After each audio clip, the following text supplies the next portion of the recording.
Isang mapagpalang gabi po sa ating lahat. Mayroon ba akong boses? Narinig niyo po ba ako? Message nyo lang po. Nick, message mo lang kung narinig mo ba ako. Okay. Magandang gabi po sa bawat isa sa atin, mga kapatid sa Panginoong Diyos. Tayo po ay magbulay-bulay ng kanyang salita. Tayo po ay mag-aaral. Bago niyan ay tayo po muna ay manalangin. Tuloy po tayo sa ating live streaming po. Let's pray. Panginoong Diyos, samahan niyo po kami sa pag-aaral, pagbubulay ng salita sa pamamagitan nito, Panginoong Diyos. Nawa ang iyong banal na Espiritu ay manguna sa amin at ipaunawa mo sa amin, Panginoon. At higit sa lahat ay kayo po ay malugod sa aming panambahan through live streaming. At ikaw po, Panginoong Diyos, ang aming mapurihan. Wisdom and knowledge, sigawan niyo po sa amin, Ama, sa pagbubulay namin ng iyong salita. In Jesus' name. Amen. Ang paksa po na ating pag-usapan po sa gabing ito, at ito po yung napakahalaga po sa ating buhay pananampalataya, ay pinamagatan ko po itong accused of prayer, responded through prayer. Ulitin ko po, accused of prayer, responded through prayer. Mga kapatid sa Panginoon, to my PCF family, napaka-importante po, napakahalaga ang panalangin. Ang panalangin po ay napaka-importante po sa buhay po natin. Mabisa po ang panalangin. At ito po ay napaka-applicable po sa lahat ng sitwasyon, sa lahat ng antas ng buhay, sa anumang kalagayan. Napakabisa po ang panalangin. At ito po ay pinatutuhanan ng mga anak ng Diyos ng unang panahon.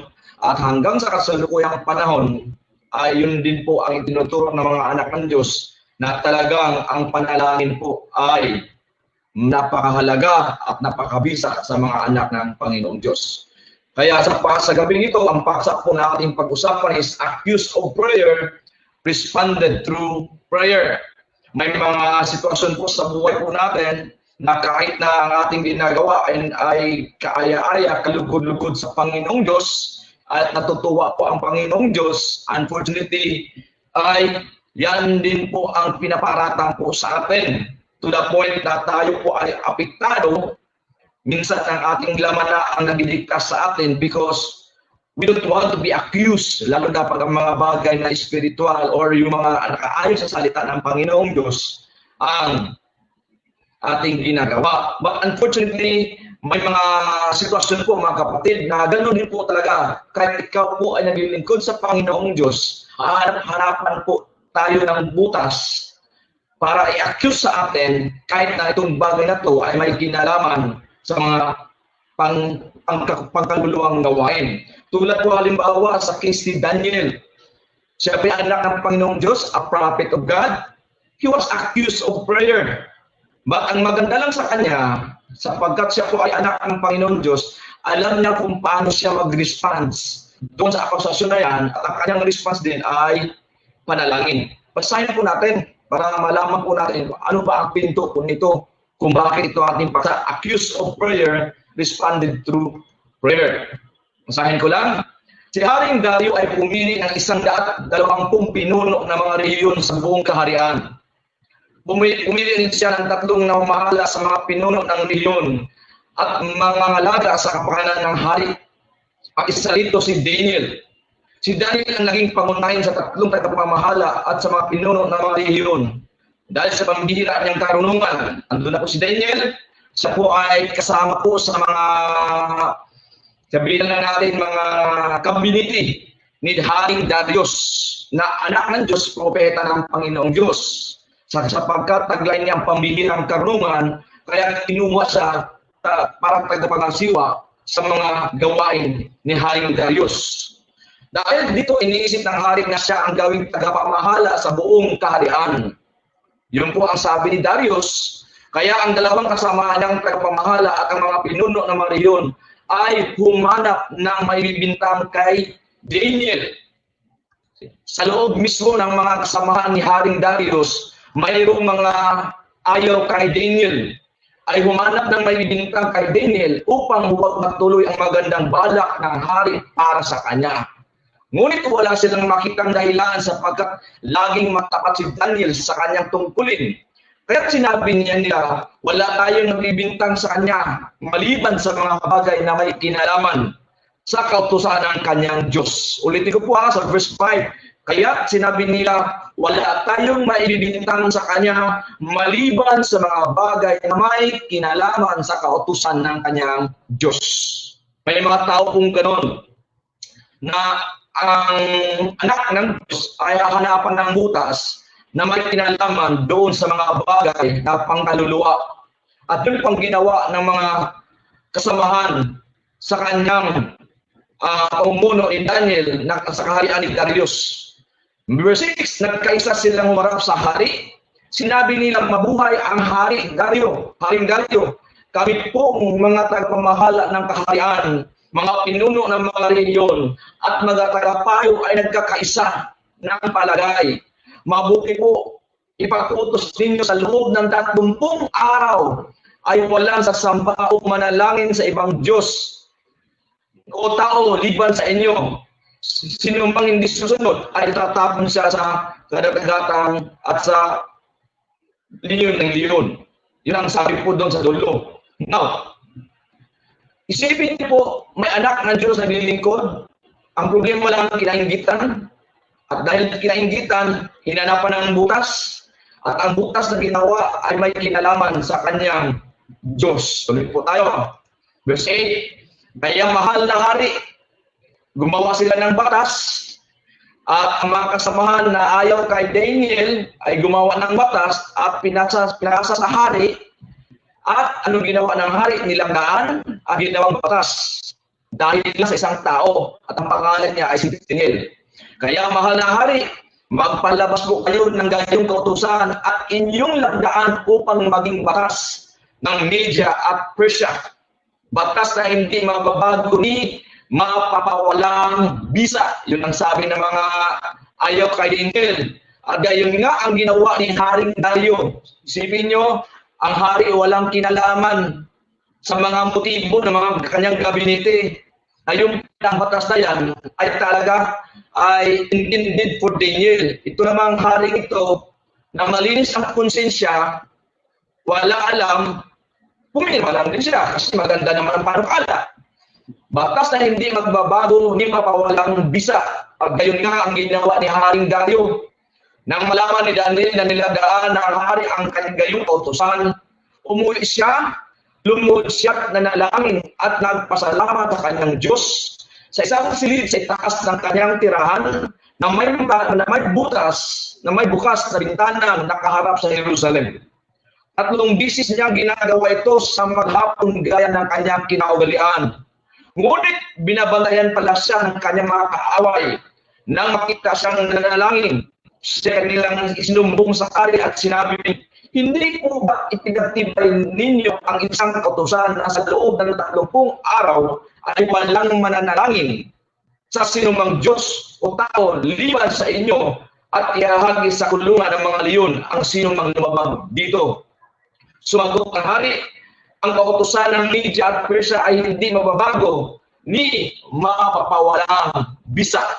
Sinabi nila, mahal na hari, si Daniel po na isa sa mga dinalang bihag mula sa Huda ay lumabag sa iyong kautusan at 3 bisis pa po kung manalangin araw-araw. Mga kapatid sa Panginoon, naranasan ba natin ang ganong mga estado sa buhay na kung saan ikaw po ay naglilingkod sa Panginoong Diyos? Andun yung intention mo, maganda, hangarin po, pero sa bilang banda, mayroong nagbibigay sa iyo ng maling akusasyon or ginagamit ang iyong paniniwala para akusahan ka, katulad kay Daniel. Now, ang tanong, dito sa verse 10, sabi na, nang malaman din na Daniel na nilagaan na ng hari ang ganyong kautusan, umuwi siya. Nalaman ni Daniel yung batas, nalaman ni Daniel yung kautusan na ginawa ng batas, at nung nalaman niya, umuwi siya, at ito sabi sa verse 10, lumuhod siya na nalangin at nagpasalamat sa kanyang Diyos.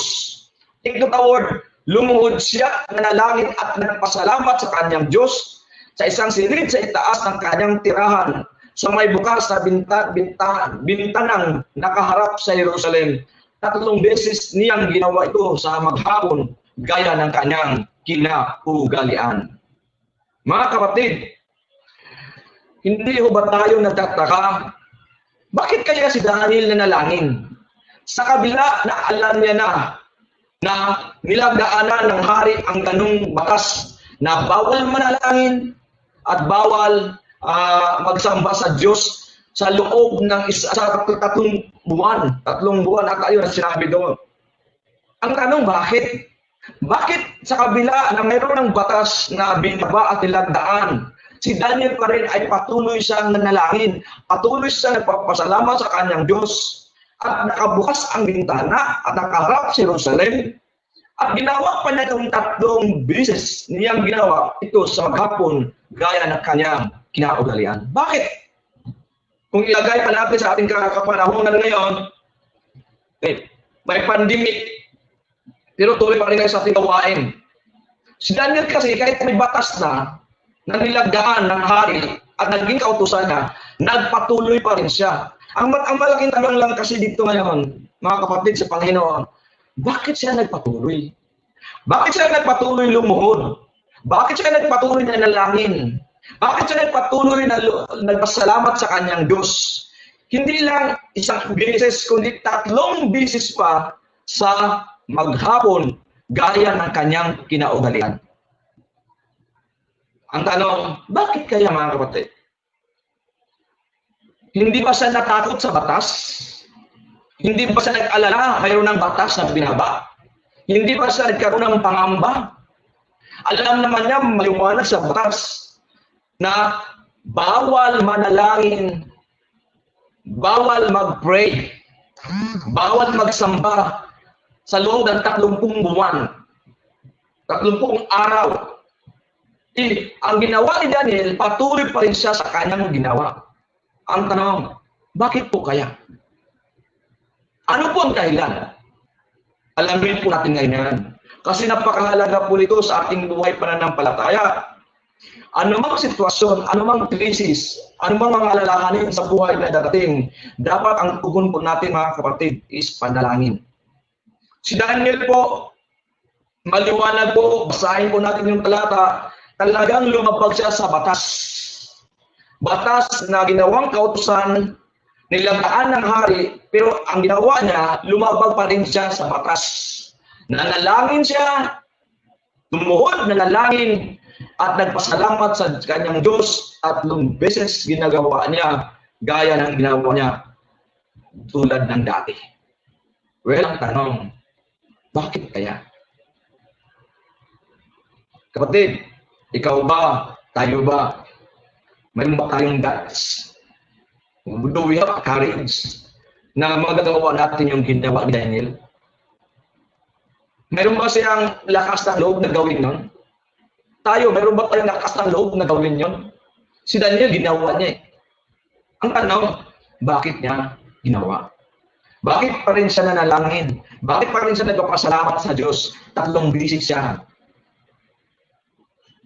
Gaya ng kanyang ginagawa dati. Yun ang ating alamin. Kasi napakahalaga po. Kasi naniniwala po ako nito, mayroong nag-uudyok sa kanya. At ang nag-uudyok sa kanya, yun ang nagpusa sa kanya para sa kabila na nilagdaan yung batas at nilagdaan yung batas at mayroon ng kautusan, tuloy pa rin siya sa panalangin. Kaya nga, doon sa dulo, he was accused of prayer. Pero ang maganda sa kanya, nag-respond siya sa panalangin din. Ang tanong, bakit? Number 1, alamin po natin, because of fear of God. Why he responded through prayer? Because of fear of God. Ang totoong may takot sa Diyos, kahit anong batas na bawal, ay siya po ay susunod at susunod sa Diyos. Si Daniel po may batas na nalaman niya ang batas na nilagdaan na ang kautusan, nilagdaan ng hari ang kautusan, pero tuloy pa rin siya sa kanyang panalangin, tuloy pa rin siya sa kanyang pasalamat sa Diyos, nakaharap sa Jerusalem, bukas ang bintana, 3 beses ginagawa niya, Anong dahilan? Because of fear of God. Ang pagkatakot sa Diyos ang nagtulak sa kanya para siya ay nagpapatuloy sa panalangin. Basahin natin sa verse 8. Sabi sa verse 8, chapter 1, ngunit ipinasya ni Daniel na hindi niya dumudurungisan ang kanyang sarili sa pamamagitan ng mga pagkain at alak na galing sa hari. Kaya ipinakausap niya kay Aspinas na huwag silang pakainin at painumin ng mga iyon. Niloob naman ng Diyos na siya kalugan at pabigyan ni Aspinas. Dito pa lang makikita na natin na si Daniel pala, habang siya nanunungkulan sa kaharian ni Haring Darius, andun din ang pagkaroon niya ng takot sa Diyos. Taglay niya ang pagkaroon ng takot sa Diyos kahit sa pagkain. Inaalok siya na magandang pagkain sa kaharian ni Darius, pero hindi niya tinanggap ang alok ng mga tauhan ni Darius. Bakit? Anong sinabi sa verse 8? Ngunit ipinasya ni Daniel na hindi niya durungisan ang kanyang sarili sa pamamagitan ng mga pagkain at alak na galing sa hari. See? Ganun na lang po ang kanyang pagkatakot, ganun na lang po ang kanyang pagkaunawa, ganun na lang po ang kanyang pagkaintindi sa Diyos. Kaya hindi siya nag-atubili na sundin ang Diyos kaysa sundin ang batas o kautusan na nilagdaan ng hari. Fear of God. Pag maintindihan po kasi ng tao ang pagkatakot sa Diyos at masumpungan niya ang pagkatakot sa Diyos, maunawaan niya ang pagkatakot sa Diyos, maaari din magawa natin yung nagawa ni Daniel. Sapagkat yung pagkatakot sa Diyos, yun ang umiiral sa isip at puso ni Daniel. Ulitin ko sa verse 8, ngunit ipinasya ni Daniel na hindi nadurungisan ang kanyang sarili sa pamamagitan ng mga pagkain at alak na galing sa hari. Kaya ipinakiusap niya kay Aspinas na huwag silang pakainin at painumin ng mga iyon. Anong sabi sa dulo sa verse 9? Niloob naman ng Diyos na siya'y kalugdan at pagbigyan ni Aspinas. See? Because of fear of God, mayroon siyang pagkatakot sa Diyos. Andun din yung favor ng Panginoong Diyos sa kanya. Nagululugod ang Diyos sa pasya ni Daniel na ayaw niyang dungisan ang kanyang sarili sa mga handog ng hari, kundi ang kanyang kakainin ay mga bagay lang na narapat ayon sa kautusan ni Moses ng unang panahon. Niloob naman ng Diyos na siya'y kalugdan at pagbigyan ni Aspinas. Church, mga kapatid, the way that we can respond sa anumang sitwasyon sa buhay is only by prayer. Bakit prayer? Kasi nga mayroon tayong takot sa Diyos. Ang pagkatakot natin sa Diyos ang magpipigil sa atin na huwag tayo mag-alala, huwag tayo mabahala, huwag tayo mabalisa sapagkat andyan ang pagkatakot ng Diyos sa atin. Kaya nga pagdating sa prayer, malakas ang ating loob because we fear of God. Isa po yun sa dahilan why he responded through prayer, because of fear of God. Pag sinabi natin fear of God po ay, ang ibig po sabihin nun yung reverence, awe, honor. Yun po ang sinabi sa Ecclesiastes chapter 12. Fear God and keep His commandments, for this is the whole duty of man. Yun ang ginawa ni Daniel. Natakot siya sa Diyos, sa kanyang pagkatakot sa Diyos, sumunod siya sa mga tuntunin at aral ng Panginoong Diyos. Kaya yung huwag madungisan ang kanyang sarili, ay isa yun sa pagsunod sa mga tuntunin ng Panginoong Diyos. Because of fear of God. Kaya nag-respond siya sa panalangin because of fear of God. Ano pa? Sabi din si Daniel chapter 2, matapos payagan umuwi si Daniel at sinabi kina Ananias, Misael at Azarias ang pangyayari, hiniling niyang sama-sama silang manalangin sa Diyos ng kalangitan tungkol sa hiwagang iyon upang hindi sila patayin kasama ng matatalinong kapayo ng Babylonia. See? Ang ganda ng kanya, ang ganda ng pagkaalam niya, mayroon siyang malalim na kaugnayan sa Diyos, mayroon siyang malalim na pagkaunawa sa Diyos, mayroon siyang malalim na pagkaintindi sa Diyos. Kaya nung nabalitaan niya napapatayin lahat ng mga hindi makahula at kasama sa doon. Ang sinabi niya sa kanyang mga kasama, magsama-sama tayong manalangin sa Diyos. Mayroong problema at mayroon ng judgment ang hari. At ang judgment ng hari ay papatayin sila lahat pag hindi ma-interpret yung prayer, yung mga dreams. Anong ginawa ni Daniel? Niyaya niya kanyang mga kasama at nanalangin sila because the best solution in times of crisis is only prayer. Panalangin. Huwag tayo mag-isip na hindi nakatulong ang mag-isip ng pagkabalisa, pag-alala, pagkatakot, pangamba. Hindi nakakatulong yun. Ang mainam na gagawin po natin is panalangin tulad ni Daniel. Alam nila na their life at stake kasi nagbaba na ng bakas ang hari na patayin lahat na ang tagapayo pag hindi ma-interpret yung dreams ni King Nebuchadnezzar. Anong ginawa ni Daniel? Niyaya niya ang kanyang mga kaibigan. Hoy, halikalo, manalangin tayo. May problema. Ano yung problema? Mabibigat.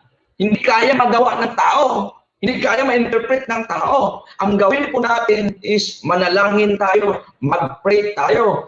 So, kasi alam ni Daniel, by prayer, through prayer, ay mayroong kasagutan. Kaya isang bagay yun na nasumpungan niya. Dahil sa kanyang pagkatakot sa Diyos, kasama ng panalangin, tama nga, nagawa nila dahil sa panalangin. Basahin natin, verse 19. Nang gabing iyon sa pamamagitan ng pangitain ay, verse 19 nang gabing iyon sa pamamagitan ng pangitain ay inihayag ng Diyos kay Daniel ang nasabing hiwaga. Take note, hiwaga. Man cannot interpret mysteries. Hiwaga pero ang Diyos ang nagbigay sa kanya ng unawa, kapahayagan doon sa hiwaga.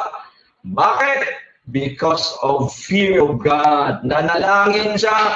Ang kanyang panalangin, ang nag-udyok sa kanya ay may pagkatakot sa Diyos. At yung pagkatakot niya sa Diyos, ang nagtulak din sa kanya para manalangin. At nung nanalangin siya ng buong buo sa Diyos, na ang bagay na imposible ng tao ay naging posible kay Daniel because of prayer.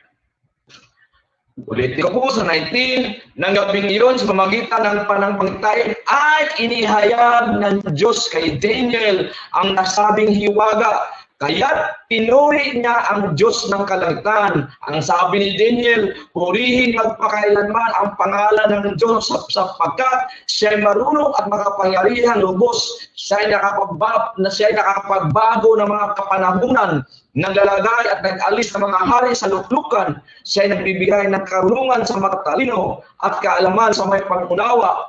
Nag-aayag ng mga lihim at kahiwagaan na nakakatalos sa mga nasa kadiliman sapagkat ang kaliwanagan sa kanya nananahan. Pinupuri ko kayo at pinasalamatan, O Diyos ng aking mga magulang. Tinot, O Diyos ng aking mga magulang, dahil sa kaloob ninyo sa akin, lakas at karunungan, ngayon ibinigay ninyo sa akin ang aking kahilingan, panaginip ng hari sa amin, pinaalam. See? Paano siya nag-response doon sa akusasyon? Prayer. At doon sa prayer niya, sa pagbabad niya sa panalangin, nakasumpong siya ng kapahayagan sa Panginoong Diyos. At nung nakasumpong siya ng kapahayagan sa Panginoong Diyos, anong sinabi niya sa dulo? O Diyos ng aking mga magulang, O Diyos ng aking mga magulang, gano'n na lang katindi pala ang kanyang relasyon sa Diyos, ang kanyang devotion, commitment sa Diyos. Dahil sa kaloob ninyo sa aking lakas at karunungan, ngayon ibinigay ninyo sa akin ang aking kahilingan. Panaginip ng hari sa amin pinaalam. Mga kapatid, are you accused of something else? Hindi po madali, hindi po simply, hindi po easy lang. Pag inaccuse ka, mabigat po yun. Pag inaccuse ka, kahit hindi totoo, mabigat po yun. Lalo na pag mayroon kang batayan, may ebidensya ka, mabigat po yun. But the way God's people responded like Daniel prayer. Nag-respond siya sa prayer because mayroon siyang takot sa Diyos. Ang pagkatakot niya sa Diyos ang nag-udok sa kanya para siya manalangin. Another one, verse 27 to 28, ito pa sabi, sumagot si Daniel, ang hiwagang gustong alamin ng hari ay hindi may papaliwanag ng sinumang matatalinong tagapayo, engkantador, salamangkero o manghuhula. Ngunit mayroon pong isang Diyos sa kalangitan na naghahayag ng mga hiwaga at ipinakita niya sa haring Nebukadnezar ang mga mangyayari sa mga dating na panahon. Ito ang panaginip ng iyong nakita habang kayo'y natutulog. Anong pinaparating ni Daniel dyan? Ang pinaparating ni Daniel dyan kay haring Nebukadnezar, yung Diyos na aking kinakatakutan. Siya ang Diyos na makapangyarihan. Siya ang Diyos ang nasa kalangitan. Siya ang naghahayag, nagbibigay ng mga hiwaga at nagpapakita at naghahayag ng mga hiwaga. Yun ang punto ni Daniel kay haring Nebukadnezar. Nag-evangelize siya, nag-preach siya kay King Nebukadnezar. Bakit? Kasi buong-buo sa kanyang puso na ang Diyos na kanyang kinakatakutan ay totoo at buhay. At sinabi niya kay King Nebukadnezar na siya lang ang Diyos na kayang magbigay ng kapahayagan sa mga hiwaga na nangyari sa buhay ni King Nebukadnezar. He is declaring God. Anong dahilan? Because again, fear of God. Kaya nung inakusahan siya ng panalangin, wala siyang pagdadalawang isip na ang kanyang tugon ay panalangin. Bakit? Kasi nga doon sa pagkatakot niya sa Diyos, nakasumpong siya ng mga bagay sa Diyos. Napakahalaga po yun. Mahirap kasi na mag-response tayo sa panalangin kung tayo din mismo ay wala tayong pagkaunawa sa pagkaroon ng takot sa Diyos. Pag hindi natin maunawaan ang pagkatakot sa Diyos, sabihin ko sa inyo, mahirap din na tayo po ay mag-response sa mga bagay sa pamamagitan ng panalangin. Another one, sa Daniel chapter 5 verse 18, mahal na hari, ang inyong amang si Nebukadnezar ay binigyan ng kataas-taasang Diyos na isang kaharian. Niloob ng Diyos na siya ay maging makapangyarihan at binigyan siya ng karangalan. Actually, kung na ito'y karanasan niya. That's number one. Why nag-respond siya sa panalangin sa kabila na he was accused? Because of fear of God. Ang pagkatakot niya sa Diyos ang nagtulak sa kanya, kaya siya nanalangin. Sa kabila na siya ay inakusahan. Pangalawang aspeto, bakit nag-respond siya sa prayer? Not only that, experiencing God's favor. Mga kapatid, ang karanasan ay napaka-importanting bagay sa buhay ng tao. Lalo na pag ang ating karanasan ay favor ng Diyos. Kasi yung karanasan natin na favor ng Diyos, yun ang magbibigay sa atin na manalangin ako sa kabila na ganito ang ginawa nila sa akin kasi naranasan ko ang Diyos sa mga sitwasyon ganito. Yun kasi ang naranasan ni Daniel. Si Daniel po ay naging tagapangasiwa siya sa panahon ni Haring King Nebukadnezar, ni Haring Belshazzar, at ngayon naman kay Darius. At doon sa panunungkulan ni Daniel sa mga tatlong haring ito, ay nakita niya, naranasan niya kung paano kumilos ang favor ng Diyos sa buhay niya. Kaya yung mga sitwasyon ngayon, at dumating na sa sitwasyon ngayon na inaccuse siya sa panalangin, na sa kabila na niladaanan yung kautusan, tuloy pa rin siya, nag-respond siya sa panalangin because yung experience niya ay hindi kayang pantayan sa bagong akusasyon na pinaratan sa kanya. Church, do we really experience God? Kung naranasan ba talaga natin ang Panginoong Diyos in times of crisis, tayo ba ay tumugon sa prayer because we said, I have experienced God. Si Daniel kasi, kaya nag-respond siya sa prayer doon sa akusasyon Kasi mayroon siyang personal experience, personal na karanasan sa mga favor na ibinigay ng Diyos sa kanya. Basahin natin, isa natin basa. Sabi sa Bible, Daniel chapter 1 verse 14 to 17. Sinubok nga sila sa loob ng 10 araw. Take note ha, sinubok nga sila sa loob ng 10 araw. Hindi sila kumain ng mga pagkain ng hari. At pagkalipas ng 10 araw, nakitang mas malulusog at malalakas sila kaysa mga kasingidad nilang pinakain ng pagkain galing sa hari. Kaya gulay at tubig na lang ang ibinigay sa kanila sa halip na pagkain at inuming galing sa hari. See? They were healthy. Mas healthy pa sila, mas malusog pa sila doon sa kumakain ng pagkain ng hari. Yun ang naranasan niya eh. Binigyan ng Diyos ng 4 na kabataan, ibigyan ng Diyos ang 4 na kabataan ng kalaman at kakayanan sa panitikan at agham. Bukod dito, binigyan pa si Daniel ng kakayang umunawa at magpaliwanag ang lahat ng uri ng pangitain at panaginip. See, that is his experience. Yun ang karanasan niya eh. Pag mayroon tayong naranasan, at yung nakaranasan natin, hindi natin i-connect doon sa Diyos. Hindi po natin pwede kung hindi natin sabihin na ito ay galing sa Diyos, sabihin ko po sa inyo mga kapatid, pag time of crisis, it's hard for us to respond in prayer. Mahirapan tayo mag-respond through prayer. Why? Because our experience ay hindi natin ikinukunik sa Diyos. Hindi natin sinasabi na itong karanasan kong ito ay galing sa Diyos. Itong karanasan ko ito ay ang Diyos ang nagparanas sa akin. Hindi ako, parang gano'n. Pag hindi natin ikinunik yung ating karanasan na ang Diyos mismo ang nagparanas sa atin sa mga bagay na yan, beyond our ability, beyond our comprehension, beyond our strength, beyond our power, sabihin ko po sa inyo, pagdating sa mga bagay, mga pag-alala, kabalisahan, mahirapan tayo mag-respond through prayer. Why? Ang karanasan kasi natin ay hindi natin nakikita na yun pala ay galing sa Diyos. Si Daniel kasi iba.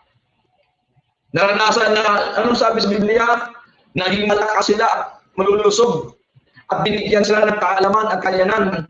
At si Daniel naman ay binigyan ng kakayanan umunawa at mapaliwanag sa lahat ng mga pangitain at panaginip. See? Kaya ba yan ng tao? Hindi kaya ng tao. Kaya ba yan ni Daniel? Hindi kaya ni Daniel. Pero bakit nagawa ni Daniel? Kasi naranasan niya na yan ay favor ng Diyos sa kanya. Kaya pagdating sa crisis, ang response niya ay prayer.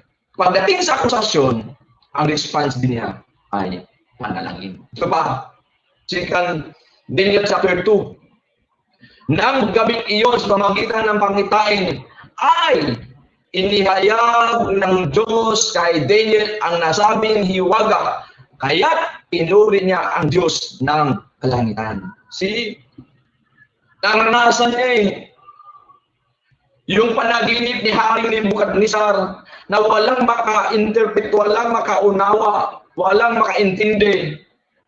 Pero sa anak ng Diyos na si Daniel, pinainihayag ng Diyos, pinaintindi sa kanya, pinaunawa sa kanya, pinapaliwanag sa kanya, ang panaginip na yon, ang hiwaga na yon. Kaya yung karanasan niya ay yung karanasan niya sa mga pabor ng Diyos sa buhay niya, mas matimbang pa, mas mabigat pa kaysa sa mga akusasyon laban sa kanya.